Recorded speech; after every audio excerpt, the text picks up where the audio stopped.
അമ്മയുടെ ഭാരവാഹികളായി വനിതകൾ വരണം എന്ന് ഞാൻ പറയാൻ കാരണം സിനിമാ രംഗത്ത് വനിതകൾക്ക് കൂടുതൽ പ്രവർത്തിക്കാനുള്ള ഒരു സാഹചര്യം സൃഷ്ടിക്കുക എന്ന ലക്ഷ്യത്തോടെ ഞാൻ പറഞ്ഞു. എന്തായാലും മലയാള സിനിമയെ സ്നേഹിക്കുന്നവരൊക്കെ അതിന് അനുകൂലമായൊരു നിലപാട് ഇപ്പോൾ സ്വീകരിച്ചു. ശ്വേതാ മേനോനെ പ്രസിഡന്റാക്കി, വളരെ മിടുക്കിയായ കുക്കു പരമേശ്വരൻ ജനറൽ സെക്രട്ടറിയായി, നല്ല സിനിമാ രംഗത്ത് ഏറ്റവും നല്ല പ്രമുഖയായ ഒരു കരുവുറ്റ ഒരു സ്ത്രീയാണ് പിന്നെ കുക്കു പരമേശ്വരൻ, ശ്വേതാ മേനോൻ.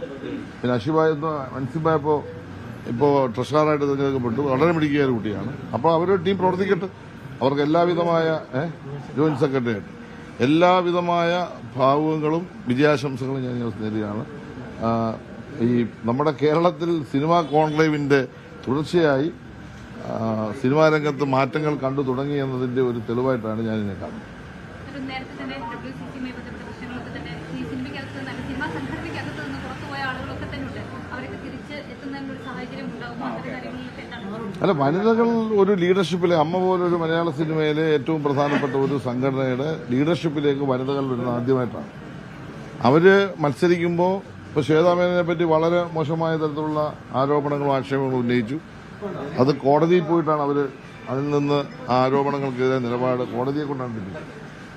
അപ്പോൾ അവർ മത്സരിക്കാൻ പോലും പാടില്ല എന്ന് പറയുന്ന തരത്തിലുള്ള ഇടപെടലുകൾ പല ഭാഗത്തു വന്നു. അപ്പോഴാണ് നിങ്ങൾ എന്നോട് ചോദിച്ചത്. അന്ന് ഞാൻ അവർക്ക് പൂർണ്ണ പിന്തുണ കൊടുത്തു. ഏറ്റവും മിടുക്കിയായ ബോൾഡായിട്ടുള്ളൊരു സ്ത്രീയാണ്. അവർ പ്രസിഡന്റ് ആകാൻ വേണ്ടി മലയാള സിനിമയിലെ ആളുകൾ വോട്ട് ചെയ്യട്ടെ എന്ന അഭിപ്രായം തന്നെ ഞാൻ വ്യക്തിപരമായി പറഞ്ഞു. ഇപ്പോൾ കുക്കു പരമേശ്വരൻ ജനറൽ സെക്രട്ടറി ആകുമ്പോൾ എനിക്ക് കൂടുതൽ സന്തോഷമാണ്. കാരണം നമ്മുടെ പിന്നെ അക്കാദമിയുടെയും നമ്മുടെ KSFDCയുടെയും സജീവ പ്രവർത്തകയും നമ്മുടെ എല്ലാ ഗവൺമെന്റ് പ്രവർത്തനവും പിന്തുണയ്ക്കുന്ന ഒരു വ്യക്തിയാണ്. അപ്പോൾ നല്ലൊരു സപ്പോർട്ട് അവരുടെ ഭാഗത്ത് ജയിച്ചു വന്നപ്പോൾ നമുക്ക് കിട്ടുന്നുണ്ട്.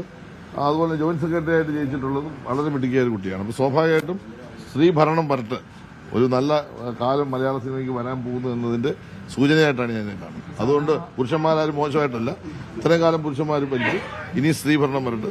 അതിനുശേഷം പിന്നെ ഭാവിയിൽ അവരെന്താ തീരുമാനിക്കും.